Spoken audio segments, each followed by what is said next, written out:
Hi gang, Rob here. It is the afternoon of 7 December 2015. Yeah, December 7th. Pearl Harbor Day. One of the darkest days in American history. But it also started the greatest period in American history. Let's remember today those sailors, naval officers, pilots who lost their lives this day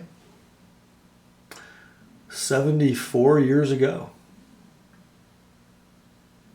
Thank you for your service.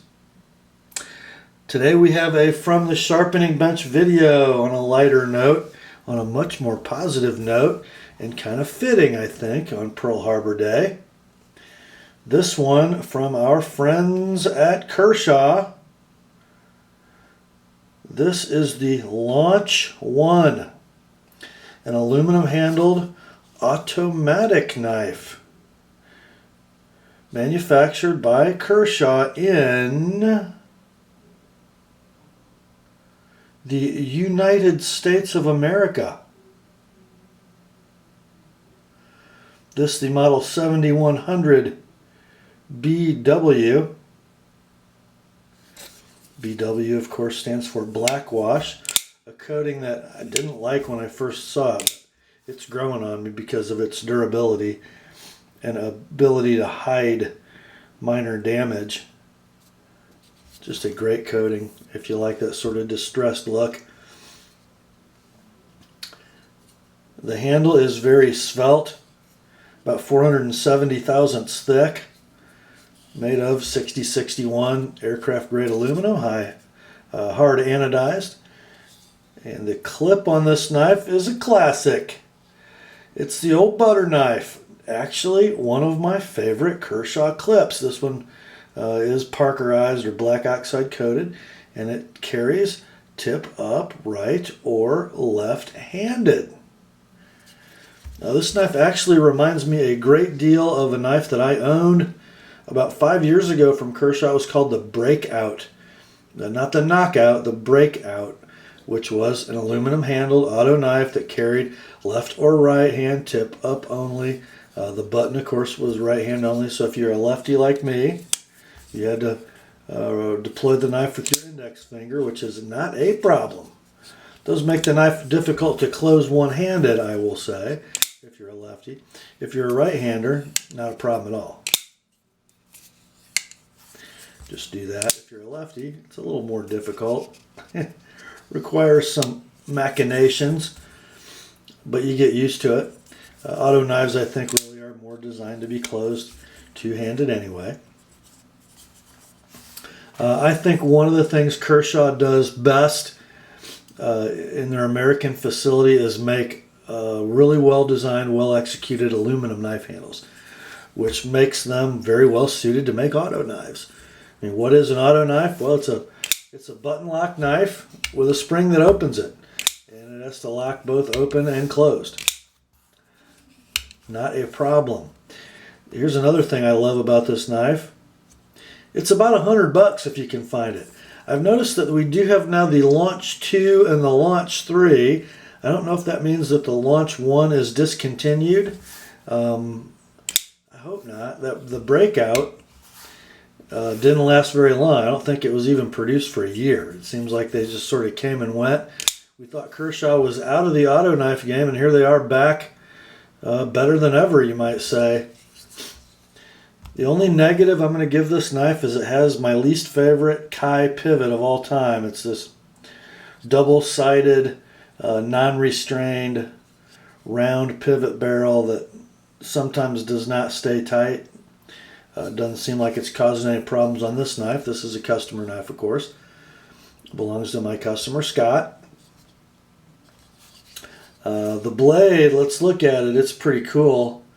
Sort of a harpoon blade with lots of belly and a very attractive swedge. Flat ground for most of its breadth. I think I sharpened this at 16 degrees with a 19 degree micro. And it is fashioned of CPM 154 steel. I think that is a pretty nice knife steel. I got a bad piece of paper, because it's really a lot sharper than that. There we go.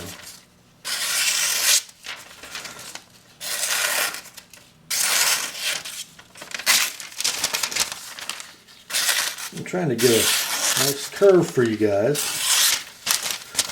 because I know it'll do it. There we go. Just really nice steel. I don't know that it takes as fine an edge as regular 154 cm, but it's close. This is scary sharp stuff. Takes a nice polish. A great blade for both EDC and emergency tactical use. Although there's no jimping on the spine, it does sort of have that pistol grip feel to it. You don't feel like you're really in any danger of going forward on the knife.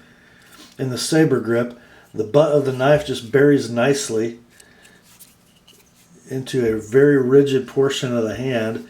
I don't think your hand could go forward on that knife at all. In the reverse grip, it's super good. Much of your thumb lies on that same surface, which would keep you from ever going forward. Great slashing profile with all that belly. I mean, just a ton of belly. Fit and finish on the knife are absolutely excellent. Centering is right on the money. Action is super fast. I'll tell you what, if you're firing this blade left-handed, you know, you've sort of got less of a grip on it, kind of. You better be hanging on, because it's coming.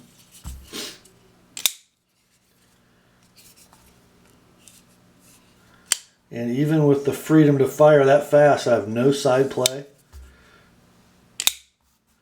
Makes a good noise when it comes open.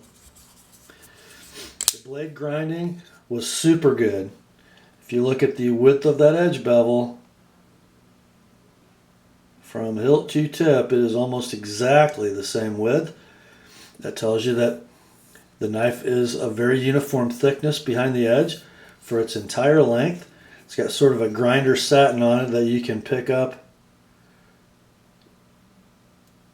if you look closely, even through that black wash. See if I can get a good sort of reflective shot.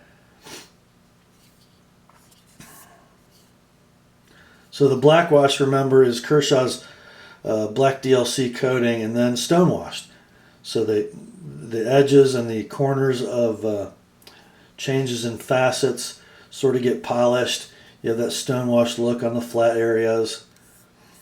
Provides great protection even to a steel that might have a little bit of a corrosion issue. The CPM 154 should not have that issue. Blade stock is an 1/8 or 120 thousandths of an inch thick, if I didn't mention that. Blade's 3 3/8 inches long, handles 4 7/8. A little bit of a over-handled blade to handle ratio, but it doesn't look like it, I don't think, because the knife is so organically shaped. Both blade and handle work well together aesthetically and functionally. It's just a knife I don't have much bad to say about.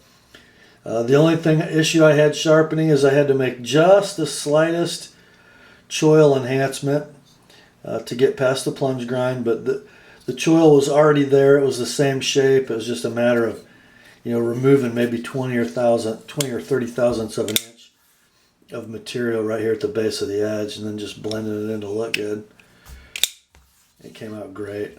This is a knife I'd want to own. Absolutely. Scott, I think you're going to be pleased with it when you get it back.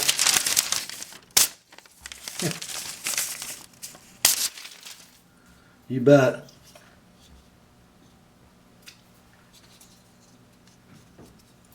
See if I can practice closing with my left hand. Yeah. Well, that's all for this one, my friends. Thought you'd like to see it. And if you can find one of these, get it. American-made Kershaw is making a comeback. Thank you for that, Kai, because you do such a good job.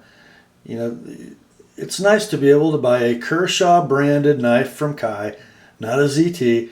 And frankly, if this knife were branded as a ZT, would you get any better materials than this nice hard anodized aluminum handle and CPM 154 blade? I mean, this pivot is a ZT pivot. And if it said ZT on it, what would it cost, guys? 180, 200? So for half price, getting this knife in a working man's budget. Long live American branded Kershaw. That's what I say. Beautiful job. Get one. That is it, my friends. Grace to you and peace from God our Father and the Lord Jesus Christ. And remember, the word is sharp.